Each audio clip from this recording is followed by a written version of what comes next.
आज के क्लास में हम लोग हिंदू न्यूज़पेपर है उसके एडिटोरियल से लेकर जो भी इम्पोर्टेंट न्यूज़ है उसके बारे में डिटेल में पढ़ने वाले हैं लोग। साथ ही मैं एडिटोरियल का एक्सप्लेनेशन भी दूंगा जिस कारण से आपको इजीली समझ आएगा। इससे आप मैं डेली सभी बच्चों को रेकमेंड करूंगा जो भी क्लैट एलेट दे रहे हैं वो द हिंदू ज़रूर पढ़े और ख़ासकर उसके एडिटोरियल को पढ़े या फिर टेक्स्ट एंड कॉन्टेक्स्ट जो कभी कभी आता है वो अच्छा रहता है पढ़ने के लिए। पहली बात, इससे तो रीडिंग स्पीड डेवलप होती है। फिर जो भी न्यूज़ करंट में चल रहा होता है उसके बारे में ही एडिटोरियल में अच्छे से लिखा जाता है, जिस कारण से ये पढ़ना काफ़ी ज़्यादा एस्पिरेंट्स के लिए बेनिफिशियरी रहता है। तो आज के क्लास को चलिए हम लोग शुरू करते हैं। तो जो सबसे पहला इंपॉर्टेंट न्यूज़ है ये ट्रम्प भाई का है। ट्रम्प इसमें क्या बोल रखे हैं, तो ये न्यूज़ कुछ ऐसा है कि जो ट्रम्प कुछ महीनों पहले अभी इंडिया पे पहले तो 25% टैरिफ लगाए, उसके बाद 25% एक्स्ट्रा पेनल्टी के रूप में। क्योंकि हम लोग रशियन ऑयल बाई कर रहे हैं, उस कारण से जो टैरिफ लगाए। तो इनका क्या नाम है कि मोदी जी जो रसिया से ऑयल मंगाते थे उसमें कट मतलब ऑयल मंगाना कम इसलिए किए हैं क्योंकि ताकि मुझे खुश कर सके। ट्रम्प का ऐसा क्या नाम है। जो कल ट्रम्प जो प्रेस कॉन्फ्रेंस दिया था इसके साथ में इसका वहाँ पे जो सेनेटर था ग्रामन, वो भी क्लेम किया कि हाँ जो इंडिया के एम्बेसडर यूएस में है वो वो इनसे रिक्वेस्ट किए थे कि ट्रम्प से आप बोलिए ताकि जो टैरिफ वो लगा रखे हैं, पहले तो 25% टैरिफ और साथ में जो पेनल्टी एक्स्ट्रा 25% का लगा है यानी टोटल 50% टैरिफ वो कम किया जाए। अब तो हमने जो पेट्रोलियम होता है ऑयल होता है वहाँ से रसिया से मंगाना भी कम कर दिया है। तो Trump asserts Indian cut Russian oil to please him. US President says that Prime Minister Modi wanted to make him happy. Senator Graham claims Indian ambassador to US asked him to mediate with President to cut 25% penalty tariff. जो मैं बताया था वही इस पे लिखा हुआ है। आगे US President Donald Trump on Sunday asserted that India cuts its oil imports from Russia in recent months in effort to make him happy and to secure India-US trade deal, even as the threatened more tariff could come quickly if India continues its purchase from Russia. तो इसमें यही बोला जा रहा है कि जो Trump ऐसा क्लेम किए हैं कल के प्रेस कॉन्फ्रेंस में कि इनको खुश करने के लिए इंडिया ने रसिया से ऑयल मंगाना कम कर दिया है और साथ ही में जो इंडिया और यूएस का ट्रेड डील होने वाला है वो जल्दी से फाइनलाइज हो जाए उसके चलते। और साथ में ये भी बोल रखे अगर इंडिया आने वाले समय में और ज़्यादा जो रसिया है वहाँ से पेट्रोलियम मंगाना या फिर ऑयल मंगाना कम नहीं करेगा तो हम क्या करेंगे और ज़्यादा उन पर टैरिफ को इम्पोज करेंगे। तो वहीं एक ये जो यूएस के सेंटर हैं इनका नाम क्या है, ग्राहम इनका जो नाम है, ये बोल रहे हैं ये और कुछ लोग मिलकर यूएस में और ज़्यादा जो रसिया से ऑयल परचेस कर रहे हैं उन पे टैरिफ लगाने का जो न्यू लॉ ये लोग बना रहे हैं। तो ये इसलिए आदमी इंपॉर्टेंट है, बस नाम ध्यान रखना है कि ट्रम्प का ऐसा क्या नाम है कि अगर आगे चल के इंडिया भी और ऑयल इंपोर्ट कम नहीं करेगा रसिया से तो हम लोग क्या करेंगे और ज़्यादा टैरिफ इंडिया पे इम्पोज करेंगे। पर इसमें इंटरेस्टिंग चीज़ ये है कि ऐसा मतलब इनका क्लेम है और सही भी है कि इंडिया रसिया से ऑयल इंपोर्ट कम किया है, पर कल ही का न्यूज़ था उसमें ये था कि इंडिया लास्ट 7 मंथ हाई पे रसिया से ऑयल इंपोर्ट किया है। यानी जो मतलब पिछले मंथ के उससे 7 महीने पहले जो ऑयल इंपोर्ट किया गया था उससे सबसे हाईएस्ट पे था। तो ये एक साइड ये है और साथ में एक और कल के न्यूज़ पेपर में ये भी था कि इंडिया यूएस से भी अब ऑयल मंगाना शुरू कर दिया है, मतलब जो पहले मंगा रहा था उससे ज़्यादा अब मंगा रहा है। तो पहला तो इंपॉर्टेंट न्यूज़ ये है। फिर कल ये दूसरा इंपॉर्टेंट न्यूज़ सुप्रीम कोर्ट से निकल कर आया। यहाँ पे Supreme Court denies bail to Umar Khalid Sharjeel Imam for Delhi rights. देखो जब CA/NRC का जब CA आया था 2019 में, उसके बाद आगे चलकर दिल्ली में जो भी प्रोटेस्ट होते हैं CA के खिलाफ में, तो वो आगे चलकर वो काफ़ी ज़्यादा वायलेंट भी हो गए थे। उसके अंडर में कुछ लोग आगे चल के वायलेंस किए जिस कारण से कुछ लोगों को जेल में डाला गया। उसी में से 2 थे ये उमर खालिद और शर्जील इमाम। इनके साथ और भी और भी लोगों को डाला गया। पर इसमें देखो मेन क्या था, उमर खालिद और शर्जील इमाम पे इस चीज़ का भी एक्यूजेशन है, चार्ज लगा है कि ये लोग मीडिया रिपोर्ट में ऐसा इंटरव्यू भी है, मतलब वीडियो देखने को हमको सोशल मीडिया पे दिख जाएगा। अब वो कितना सच है कितना गलत है वो तो सुप्रीम कोर्ट जांच करेगी, पर ये लोग इंटरव्यू में दे रखा है न्यूज़ चैनल ये सबको कि जो कश्मीर जो इंडिया है वो कश्मीर को गलत तरीके से अपने अपने अंदर में रख रखा है। और दूसरा एक और ये लोग पे एक्यूजेशन है कि मतलब ये लोग ऐसा स्टेटमेंट दे रखे हैं कि हम लोग नॉर्थ ईस्ट को इंडिया से काट के अलग कर देंगे। तो ये देशद्रोह का बात हो गया ऐसा चीज, तो इसलिए इन दोनों पे वो यूएपीए यानी अनलॉफुल एक्टिविटीज प्रिवेंशन एक्ट लग रखा है इन पे। तो इसमें फिर ये है कि ये लोग बेल के लिए सुप्रीम कोर्ट में पिटीशन फाइल किए थे, क्योंकि ये लोग 2020 से ही अभी जेल में है, तो पिटीशन फाइल किए तो सुप्रीम कोर्ट इन दोनों के बेल को मना कर दिया, बोला कि नहीं, आप अभी भले मतलब केस स्टार्ट नहीं हो रखा है अभी आप लोगों पे, पर आप लोग का इसमें इन्वॉल्वमेंट दिखता है, अभी हम लोग अभी मतलब हम आपको बेल ऐसे नहीं दे सकते हैं। पर और जो 5 साथी थे इनके, उनको बेल मिल चुका है। उसमें सुप्रीम कोर्ट का रीजनिंग ये था कि पहली बात तो उन पे स्ट्रिक्ट वो मतलब रूल्स लगाया गया है कि आपको ये फॉलो करना है, और साथ में सुप्रीम कोर्ट ये बोला कि ये 2 मेन अक्यूज हैं मतलब, और वो लोग का उतना अच्छे से पार्टिसिपेशन इसमें था नहीं।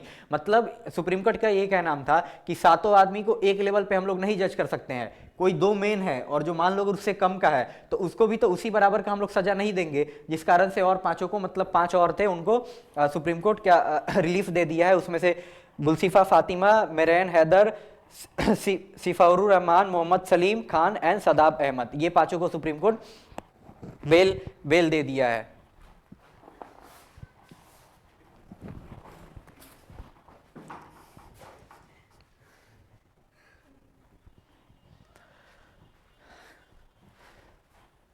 ये केस किस बेंच के पास था? जस्टिस अरविंद कुमार और एनवी अंजरैया के पास। तो बस इसमें और कुछ इंपॉर्टेंट नहीं है, बस ध्यान ये रखना है कि हम लोग लीगल के लिए इंपॉर्टेंट है, यूएपीए लॉ क्या है, यूएपीए के बारे में पढ़ना है और इसके बारे में पैसेज जो क्वेश्चन बनेगा तो इससे पैसेज बन सकता है, इसलिए इंपॉर्टेंट है और कुछ है नहीं। फिर नेक्स्ट आता है ये कल का ही मतलब ये हुआ था परसों ऐसे, पर कल के न्यूज़पेपर में था। तो जो वेनेजुएला के प्रेसिडेंट थे निकोलस माडुरो, इनको यूएस क्या करती है, सबसे पहले वो वेनेजुएला के ग्राउंड में वो वेनेजुएला कंट्री में वहां पे जाएगी और उसके बाद क्या करेगी, इसको प्रेसिडेंट को और इनकी वाइफ को वहां से उठाकर अपने देश यानी अमेरिका लेकर आ जाएगी। तो जब ये अमेरिका आते हैं तो इन पे केस चलाया जाता है, इन पे केस मतलब नार्को जो ड्रग्स इन पे आरोप रहता है कि ये अमेरिका में ड्रग्स भिजवाने में इनका काफ़ी ज़्यादा बड़ा हाथ है, मतलब कि वेनेजुएला के जो प्रेसिडेंट है वो ड्रग्स रिलेटेड एक्टिविटीज़ में इन्हीं के कहने पे इनके कंट्री से ड्रग्स अमेरिका में सप्लाई हो रहा है। ये वैसे यूएस को इनसे बहुत पहले से ही दिक्कत था मडूरो से, इसको हटाने के लिए इसी लास्ट ईयर इलेक्शन हुए थे 2025 में। 25 में जब इलेक्शन हुआ था तो जो अपोजिशन थे वो हार गए थे और उसमें माडुरो का जीत हुआ था, और माडुरो को बोला जाता है कि ये रसिया और चाइना के साइड मतलब ये इंक्लाइंड है। तो जो रसिया और चाइना के साइड इंक्लाइंड रहेगा वो ऑटोमेटिकली किसका इसका दुश्मन हो जाएगा, यूएस का।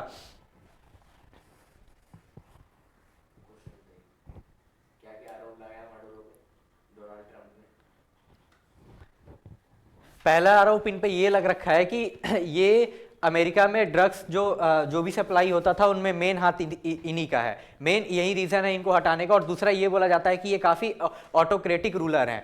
मैं जो भी इसके बारे में स्टैटिक नोट्स ये सब है मैं एक एक करके बता दे रहा हूँ, पहले तुम लोग कहानी सुन लो उसके बाद आराम से लिखना सब। तो जब इनको पेश किया गया, कहां पेश किया जाएगा, जो अमेरिका का कोर्ट है, क्योंकि ट्रायल इन पे कहां चलेगा, वहां पे, क्योंकि केस इनके खिलाफ कहां हो रखा है, अमेरिका में।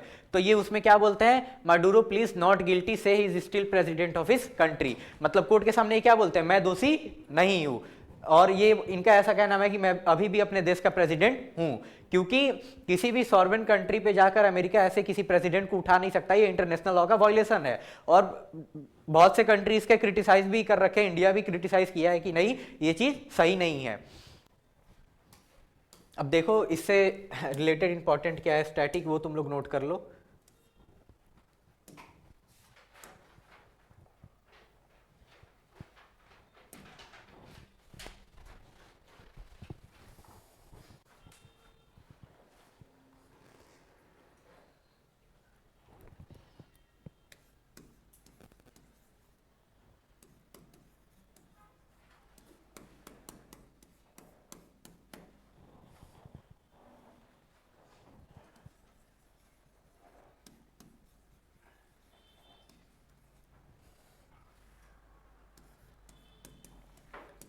तो उस समय प्रेसिडेंट कौन है? निकोलस माडुरो। पर उनके साथ में जो उस समय वाइस प्रेसिडेंट थे रॉड्रिगस, वो क्या करेंगे, अब आगे चल के प्रेसिडेंट वही बन जाएंगे। तो अगर क्वेश्चन पूछा जाएगा कि after Nicolas Maduro who is next president of Venezuela, तो उसका आंसर क्या होगा? जो ये क्या नाम है इनका, रॉड्रिगस है, वो आंसर रहेगा। ठीक है, इनके टाइम पे वो वाइस प्रेसिडेंट थे, अब आगे चलकर वही प्रेसिडेंट बन जाएंगे। नोट करो सब।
किस चीज का चार्ज है इन पे? ड्रग फाइनेंसिंग का। ठीक, नोट करो सब।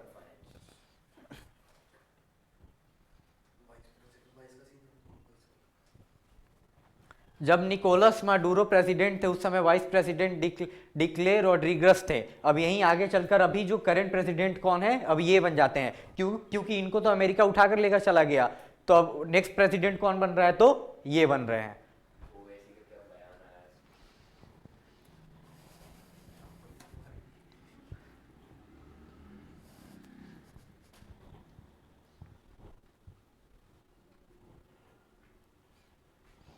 अब देखो, और रसिया का सॉरी अमेरिका का क्या क्या नाम है कि अब हम क्या करेंगे, वेनेजुला को तब तक रूल करेंगे जब तक वेनेजुला के फाइनेंशियल कंडीशन को हम लोग ठीक ना कर दे। मतलब अब अमेरिका बोल रहा है कि देखो, मेन बात ये है वेनेजुला इतना इंपॉर्टेंट क्यों है अमेरिका के लिए, क्योंकि वेनेजुला के पास ऑयल रिजर्व है बहुत ज्यादा है। ऐसा कहा जाता है कि मिडिल ईस्ट से ज्यादा ऑयल वो एक टाइम पे प्रोड्यूस करता था, और वो अभी भी कर सकता है। बस वो जब से अमेरिका उस पर सेंक्शन लगा दिया 2019-20 के बाद से, उसके बाद से वो ऑयल जितना प्रोड्यूस करना था वो करना बंद कर दिया। क्यों? क्योंकि सामने कोई खरीदने वाला ही नहीं है। क्यों? क्योंकि अमेरिका का सेंक्शन लगा हुआ है उस पे। अब जिस कारण से अब ये तो चला गया, तो अब अमेरिका क्या बोल रहा है, मैं क्या करूंगा कि जो भी वेनेजुला के ऑयल रिजर्व है उसको कौन कंट्रोल करेगा? अमेरिका के जितने भी कंपनीज है वो करेंगे, और हम ही लोग ऑयल बेचेंगे। हाँ,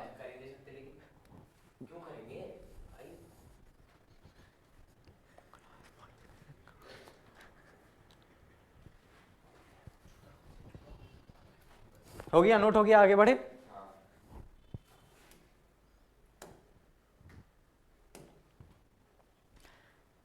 अब नेक्स्ट न्यूज़ जो इंपॉर्टेंट है उसमें ये है, ये परसों का ये भी न्यूज़ था, कल के न्यूज़पेपर में आया था। इसमें वहीं बांग्लादेश के जो फास्ट बॉलर हैं मुस्तफिजुर रहमान, वो कोलकाता टीम में थे। आईपीएल अभी होने वाला है मार्च में, तो कोलकाता इनको बाई कर रखा था अराउंड 9 पॉइंट समथिंग करोड़ देकर।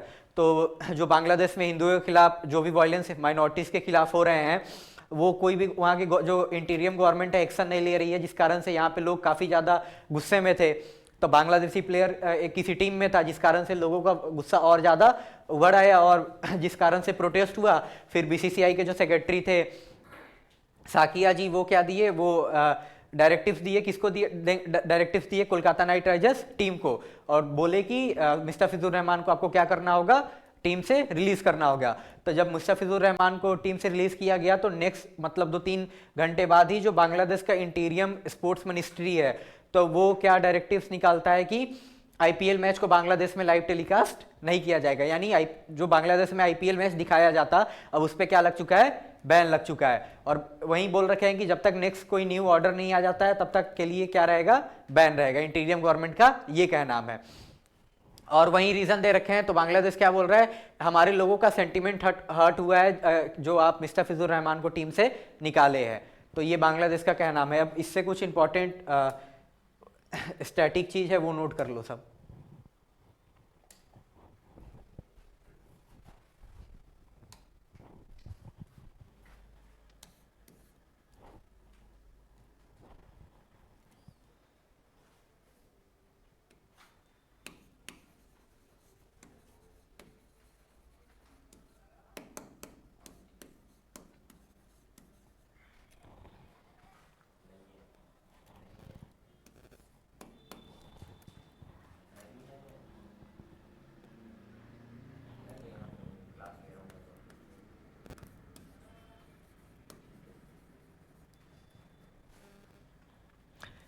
प्लेयर का क्या नाम है, मुस्तफिजुर रहमान।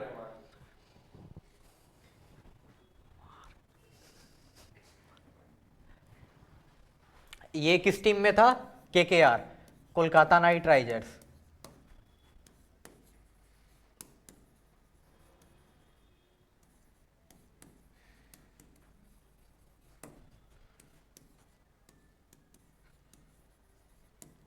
इसके ऑनर कौन है, शाहरुख खान।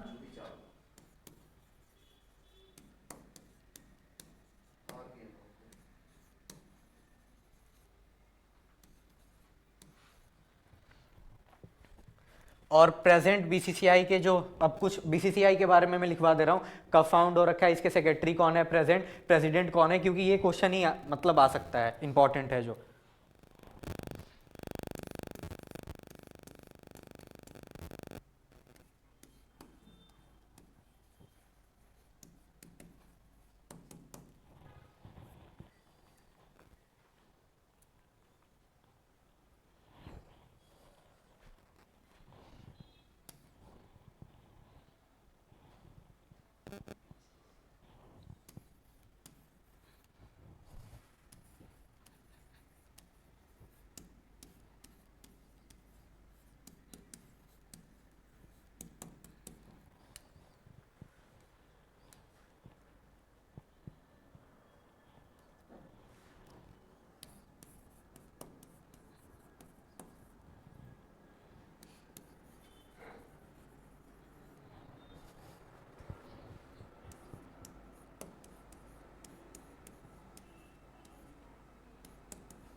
देखो बीसीसीआई फाउंड किस ईयर में हो रहा है, 1928।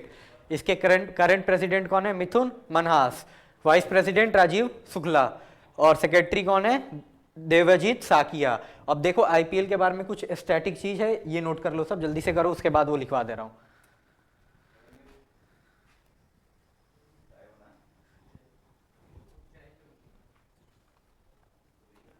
नोट करो उसके बाद।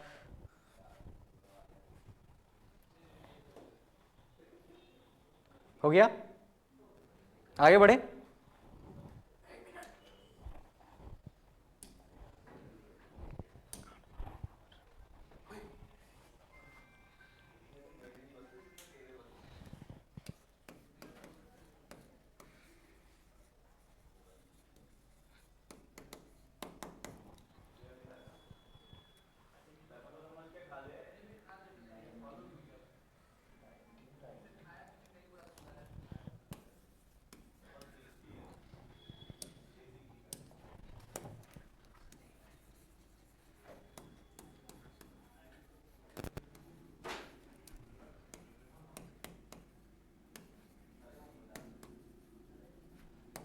सबसे ज्यादा देखो आईपीएल किस ईयर में फाउंड हो रहा है, 2008।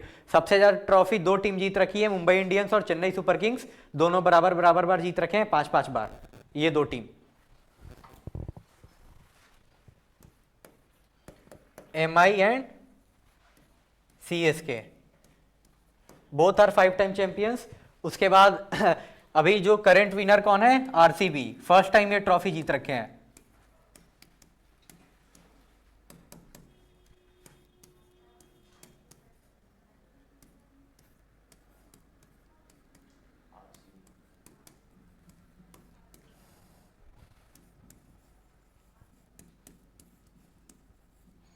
सबसे ज्यादा रन विराट कोहली के हैं IPL में अभी तक।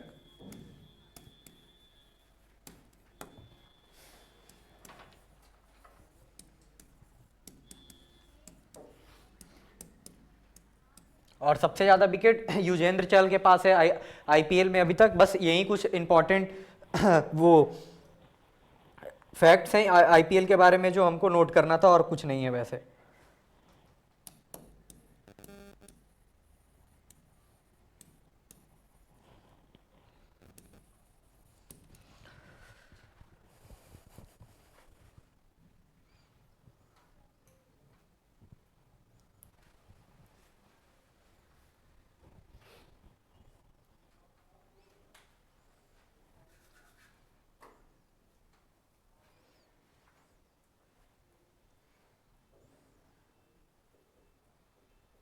जैसा तू लिख रहा है वैसा ये इस कॉपी में लिख रहे हैं।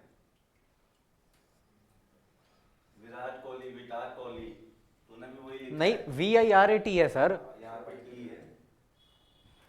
मैं वही जो वहां लिखा जा रहा है वही यहाँ युजवेंद्र स्पेलिंग देखियो।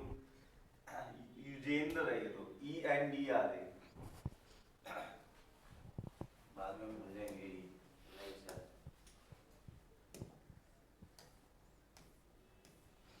फिर आगे हम लोग न्यूज़पेपर में बढ़ते हैं। वैसे कुछ इंपॉर्टेंट नहीं है, अब डायरेक्ट एडिटोरियल है। उसके बाद स्टेट न्यूज़ हमको पढ़ना नहीं होता है, क्योंकि स्टेट न्यूज़ में पॉलिटिक्स होते हैं, और क्लैट और एलेट में पॉलिटिकल न्यूज़ बहुत कम आती है। जो मेन करंट न्यूज़ आसपास में लीगल चल रहे होते हैं वहीं सिर्फ आते हैं। तो अब हम लोग एडिटोरियल पढ़ेंगे, उसके एक्सप्लेनेशन देखेंगे। तो सबसे पहला जो इंपॉर्टेंट एडिटोरियल है यहाँ पे, वही जो सुप्रीम कोर्ट का कल डिसीजन आ रखा था UAPA को लेकर, वही है। इसको हम लोग समझेंगे लोग। एक ये इंपॉर्टेंट है। उसके बाद जो इसी के नीचे जो सेकंड मोस्ट इंपॉर्टेंट एडिटोरियल है AI को लेकर। अभी जो एक्स प्लेटफॉर्म है, यानी जिसको हम लोग पहले ट्विटर के नाम से जानते थे, तो जो एक्स है उसका एक जो AI हैंड टूल है उसका नाम है वो क्या कर रहा है कि कुछ सेक्सुअल इमेज वुमेन का यूजर के द्वारा मांगा गया था और वो वैसा बनाकर दे रहा है, जो कि एथिकली बहुत ज़्यादा गलत है। तो इन दो एडिटोरियल को हम आज बेसिकली पढ़ेंगे, क्योंकि यही दो इंपॉर्टेंट है। तो सबसे पहले है hierarchy of roles, the state must not allowed to normalise prolong incarnation. तो इसमें जो ऑथर है, ऑथर इसी बारे में बोलेंगे कि जो भी UAPA लगाया जा रहा है एक्यूज पे, जो जिनका इन्वॉल्वमेंट रियल में वैसा है नहीं, अगर आप उसको बेल नहीं देंगे तो इससे क्या होगा? इससे यही होगा कि जो गवर्नमेंट है वो किसी के खिलाफ थोड़ा सा भी क्रिटिसाइज करने के लिए उस पर ऐसे अनलॉफुल लॉ को लगा सकती है। ऐसा ऑथर का क्या नाम है, ऐसा मेरा पॉइंट ऑफ व्यू नहीं है। हम लोग ऑथर के पॉइंट ऑफ व्यू से पढ़ेंगे, क्योंकि जो ऑथर लिखेगा वही हमको मान के चलना है, एग्जाम में उसी हिसाब से आंसर करना है, अपना कोई दिमाग लगाना नहीं है। इसमें जो ऑथर रहेंगे वही सब कुछ मेन रहेगा, बाकी हम लोग के लिए कुछ नहीं रहेगा।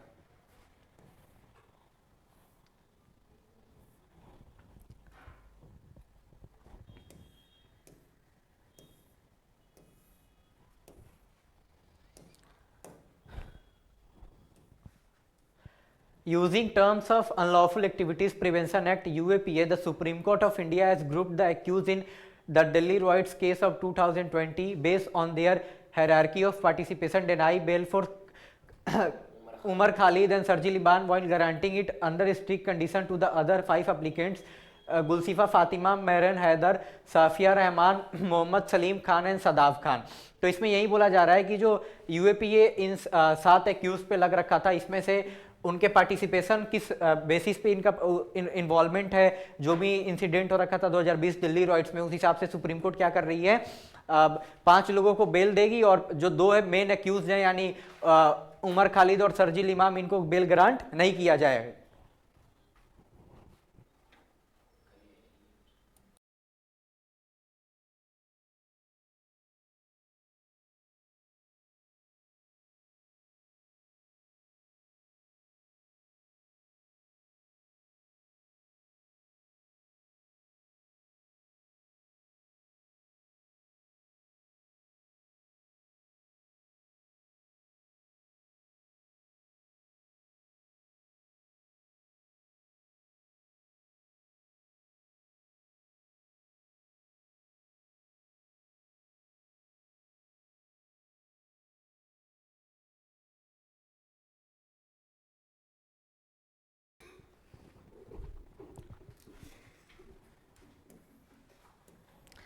The court emphasizes section 43d(5) of the act, which only require the court to assess whether the accusation of prima facie true and thus rejected the defense of prolonged incarnation and not खाली then इमाम option. अब देखो court इसमें क्या कर रहा है, जो यूएपीए का सेक्शन 43D है एक्ट का, उसको क्या कर रहा है, कोर्ट सिर्फ यही कर सकता था, उसको देख सकता था प्रेमा फेसाई केस बन रहा है कि नहीं उस पर बन रहा है। तो कोर्ट का ये कहना है कि नहीं, हम लोग जो ये दो मेन अक्यूज हैं उमर खालिद और सरजिल इमाम, इनको हम लोग बेल ग्रांट नहीं कर सकते हैं, क्योंकि ऐसा जो प्रेमा फेसाई है वो देखने से ये हम लोग को लग रहा है, प्रेमा फेसाई यानी फर्स्ट एविडेंस, जो हमको अगर कोई चीज देखते ही लगता है कुछ हुआ रहता है तो उसको प्रेमा फेसाई बोलते हैं। तो क्या कोर्ट का क्या कहना है कि हमको ऐसा लग रहा है कि नहीं इन लोगों का उसमें इन्वॉल्वमेंट है, ऐसे हम लोग अभी बेल नहीं दे सकते हैं। कोर्ट यही बोलेगा कि जो ट्रायल कोर्ट है उनको अभी डिसाइड करने दो, उन पे पहले केस चलने दो। The prosecution has always alleged that the riots were the result of a planned alleged coordination in protest network and WhatsApp group। तो जो यहाँ पे प्रोसिक्यूशन है, यानी जो एक तो अक्यूज साइड है और अक्यूज साइड के जो दूसरे जो एक तो अक्यूज रहेगा, दूसरे साइड कौन रहेगा, प्रोसिक्यूशन यानी गवर्नमेंट। तो जो गवर्नमेंट के लॉयर है वो क्या बोल रहे हैं कि वो पूरा दिखा रहे हैं कि ये लोग जो भी प्रोटेस्ट करने में, ये इनका जो व्हाट्सएप ग्रुप था और इनका जो नेटवर्क था उसमें जैसे चैट्स थे वो कोर्ट में पेश किया जा रहा है, और जिससे प्रेमा फेसाई देखकर ये क्या लग रहा है कोर्ट को कि हाँ इन लोग का उसमें इन्वॉल्वमेंट था, ऐसा अभी तक कोर्ट का कहना है। People routinely plan to protest on messaging app and thus it is not inherently suspicious, but the state persuaded at the court that the articles of organization are evidence of a terrorist design। अब देखो author का क्या कहना है, author ये बोल रहा है कि चैट्स देखकर उसको ऐसा लग रहा है कि नहीं वो लोग टेररिस्ट एक्ट नहीं किए हैं, पर यहाँ पे कोर्ट का और जो भी प्रोसिक्यूशन है उसका क्या कहना है कि नहीं, उन लोगों को चैट देखकर हम लोग ये कंक्लूड कर सकते हैं कि क्या कि इन लोग का जो भी एविडेंस इन लोगों के खिलाफ मिल रखा है ये कैसा था, टेररिस्ट डिजाइन का था, यानी ये लोग एक टेररिस्ट एक्ट का प्लान कर रहे थे। However, the court has treated Terrorist Act under Section 15 as being able to cover more than overt violence, including threatening to disturb service and interpretation that could have a chilling effect by emboldening government to use stringent preventive detention under UAPA and its political cases to normalize the pursuit of prolonged incarnation without trial। अब देखो, अब author का क्या कहना है, author ये बोल रहा है कि जो टेररिस्ट एक्ट सेक्शन 15 में यूएपीए का दिया गया है उसका डेफिनेशन काफी बड़ा है। उसका मतलब सिर्फ ये नहीं है कि including threatening to disturb service, इसका मतलब ये भी है कि मतलब सिर्फ वायलेंस ही नहीं, अगर वायलेंस के अलावा अगर पब्लिक एट लार्ज को भी हार्म पहुंचाया जाएगा तो उस चीज को भी हम लोग किसके अंडर में इंक्लूड करेंगे, यूएपीए को। तो ऑथर का ये कहना है कि जब इसका डेफिनेशन इतना बड़ा है यानी पब्लिक को हार्म पहुंचाने के लिए, तो मान लो पब्लिक को तो हार्म कैसे ही पहुंचाया जा सकता है, तो जो गवर्नमेंट है क्या करेगी, ऑथर क्रिटिसाइज कर रहा है गवर्नमेंट के मूव को, तो जो ऑथर यही बोल रहा है कि गवर्नमेंट क्या करेगी, इस चीज का किसी भी अपने ऑपोजिशन पे, पॉलिटिकल पार्टीज के मेंबर पे इस्तेमाल कर सकती है उनको दबाने के लिए। और यूएपी ऐसा लॉ है जिसमें मतलब उनको जल्दी इसमें ट्रायल शुरू नहीं होता है और जल्दी बेल किसी को इजिली इसमें मिलता नहीं, ऐसा ऑथर का कहना है। तो ऑथर यही सुप्रीम कोर्ट के डिसीजन को क्रिटिसाइज कर रहा है, बोल रहा है कि सुप्रीम कोर्ट को इस पे एक अपना जो ब्रॉडर डेफिनेशन है इसका किसका जो पब्लिक थ्रेट है उसको एक क्लियर कट बताना चाहिए कि उसके अंडर में क्या क्या इंक्लूडेड रहता है, नहीं तो गवर्नमेंट उसका मिसयूज कर सकती है, ऐसा ऑथर का कहना है। द कोर्ट यूजिंग इस hierarchy of participation as the basis to relieve all but two people is unfair when the evidence to establish it has yet to be tested in court। अब देखो author क्या बोल रहा है, author बोल रहा है कि जो कोर्ट अपना जो तरीका यूज कर रखा है हायरार्की ऑफ पार्टिसिपेशन का सब पे किया वो ठीक है, पर दो पर नहीं किया है वो अनफेयर है। अनफेयर क्यों है, क्योंकि अभी तक जो कोर्ट में एविडेंस है वो प्रूफ नहीं हुआ है, मतलब अभी तक उसको ट्रायल उस पे चला नहीं है, ऐसा ऑथर का कहना है। Khalid and Umar were arrested as a young man and have now spent 5 years in custody. The passage of time weighs more heavily on youth. If the courts find no case later, the damage done by the prolonged incarnation cannot be undone। अब देखो author क्या बोल रहा है कि जब उमर खालिद और सरजिल इमाम है, जब ये जेल में गए थे, काफी ज्यादा यंग थे और अब इनको जेल में रहते हुए 5 साल से ज्यादा हो गया है।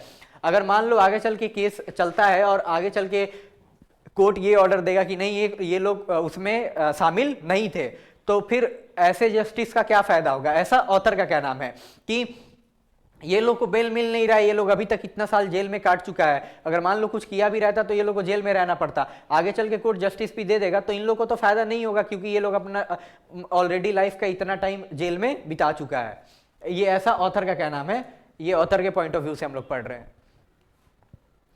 The UAPA provision vested the state with an unrevealed power to scan those charged under the act and prevent easy exit, but the existence of such power should always be weighed against the charges. There is a difference between say the perpetrators when the 2026-11 Mumbai attack which informed parts of the UAPA।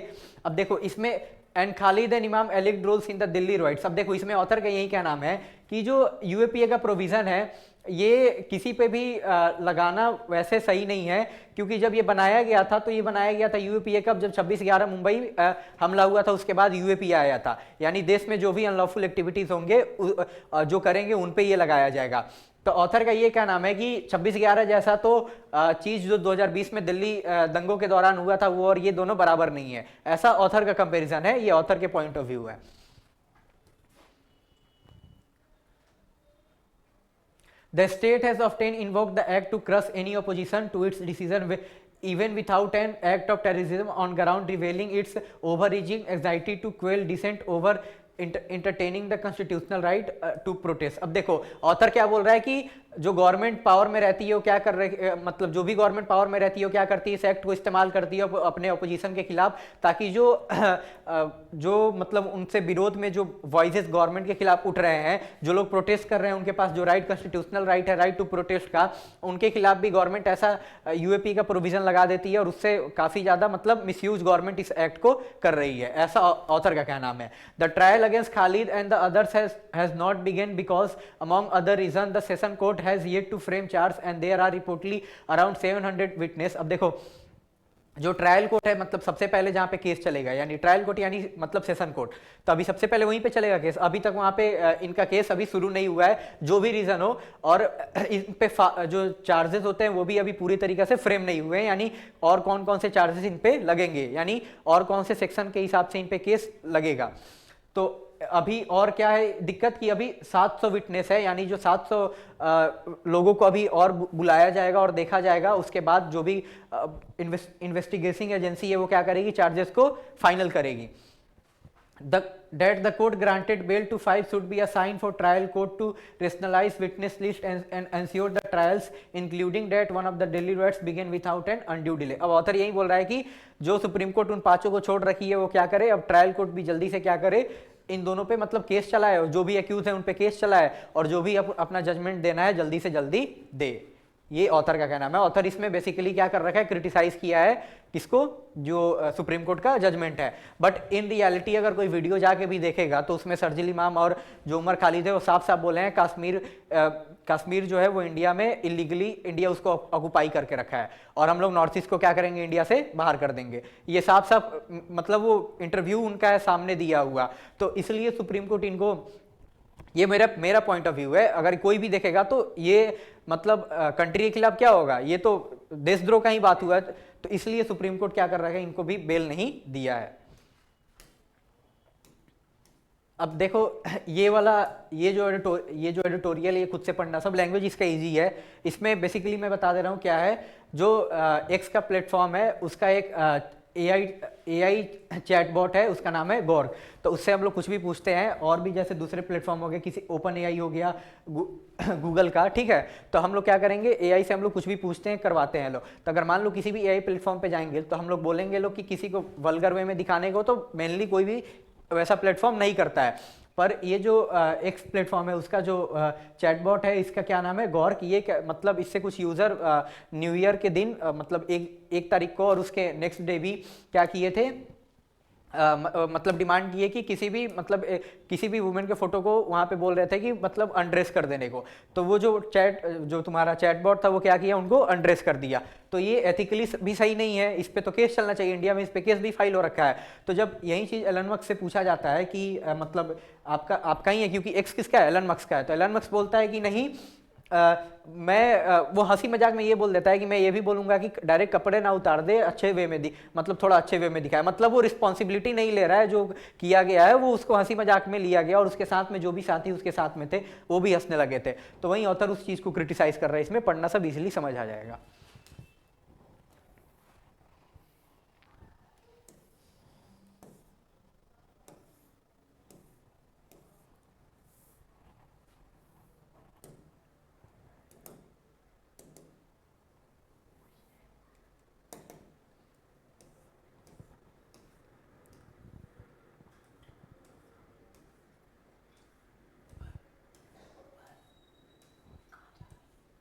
अब किसी को जैसे ये शांति bill है, तो ये जो शांति bill आ रखा है, अगर किसी को लीगल पढ़ना है तो लीगल के लिए इंपॉर्टेंट है, इसलिए मैं बोलता हूँ टैक्स एंड कॉन्टेक्स्ट इंपॉर्टेंट है। अगर किसी को जो लीगल गवर्नमेंट लॉ लेकर आ रही है, टैक्स एंड कॉन्टेक्स्ट में क्या किया जाता है उसको अच्छे से समझा दिया जाता है। अगर मान लो क्लैट के मॉक में या फिर एग्जाम में पैसे जाता है शांति बिल से रिलेटेड, तो अगर कोई पढ़ा रहेगा तो उसको लैंग्वेज, मतलब डायरेक्ट पेपर में पढ़ने से पहले उसको लैंग्वेज पता रहेगा कि इसके बारे में क्या क्या है, तो समझने में ईजी रहेगा। तो मैं बोलूंगा ये एक तो वो वाला और एक ये वाला जो शांति बिल पे ये है टैक्स एंड कॉन्टेक्स्ट का, ये दोनों जरूर पढ़ना है।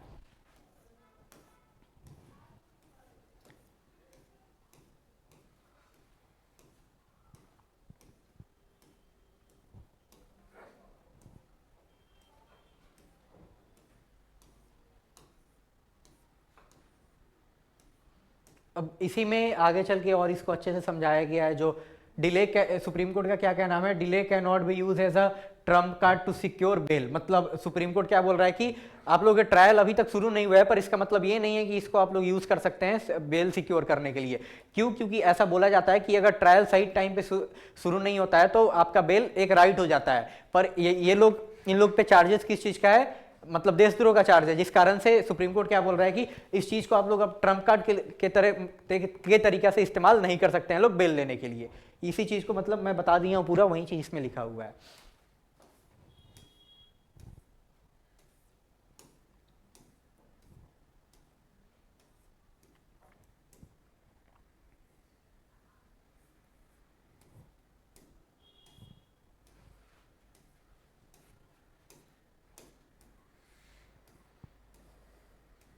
अब देखो इसमें इंटरनेशनल न्यूज में है, US won't govern Venezuela but will press for changes through embargo. अब देखो यूएस पहले क्या बोल रहा था कि वेनेजुला को हम लोग क्या करेंगे जब तक रूल करेंगे, मतलब कल तक स्टेटमेंट क्या था, जब तक वहां के कंडीशन को हम लोग ठीक नहीं कर देते हैं लोग।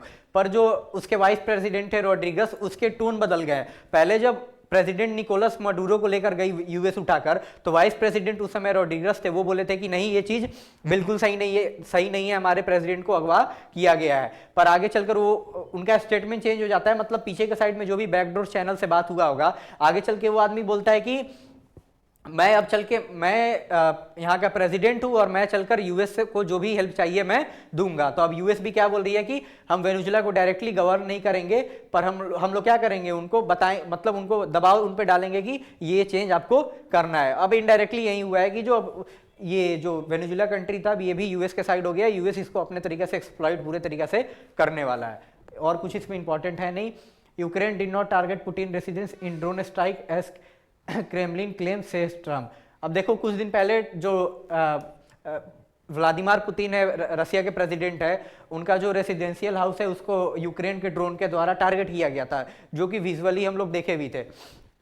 पर यहाँ पे ट्रम्प क्या क्लेम कर रहा है कि जो यूक्रेन का ड्रोन था वो उसको टारगेट नहीं किया, ऐसा ट्रम्प का कहना है बस। और इसमें कुछ इंपॉर्टेंट है नहीं। Iran judiciary chief says no leniency to Reuters as demonstration loom. अब देखो ईरान में भी प्रोटेस्ट चल रहा है। प्रोटेस्ट क्यों चल रहा है? क्योंकि ईरान में भी सेंसन लगा हुआ है, किसके द्वारा? यूएस के द्वारा। तो वहां पे जो भी चीजें हैं बहुत महंगी हो रखी है, तो वहां के जो भी सिटीजन है उनके लिए अफोर्ड करना वो मतलब फायदे का चीज नहीं है। तो लोग स्ट्रीट पे आ रखे हैं। वैसे भी ईरान में पहले 2020-21 के करीब में हिजाब प्रोटेस्ट था कि हम लोग हिजाब नहीं पहनेंगे, वहीं की वुमेन्स और भी जो लोग थे वो मांग कर रहे थे। क्योंकि जो अभी ईरान है वहां पे रूल किसका चल रहा है? अयतुल्लाह खमीनी का। वहां पे कंट्री शरिया लॉ के हिसाब से चल रहा है और काफी ज्यादा वो रिलीजियस आदमी है और स्ट्रिक्टली वहां पे कंट्री को रूल किया जा रहा है, जिस कारण से वहां के लोग खुश नहीं है। तो अभी फिर से लोग दोबारा से स्ट्रीट पे आ रखे हैं, प्रोटेस्ट कर रहे हैं। क्यों? क्योंकि जो भी इन्फ्लेशन हो रखा है उसको कंट्रोल में करने के लिए। तो ये आज के न्यूज़पेपर से यही इंपॉर्टेंट है। और कुछ होगा तो मैं आपको बता दूंगा।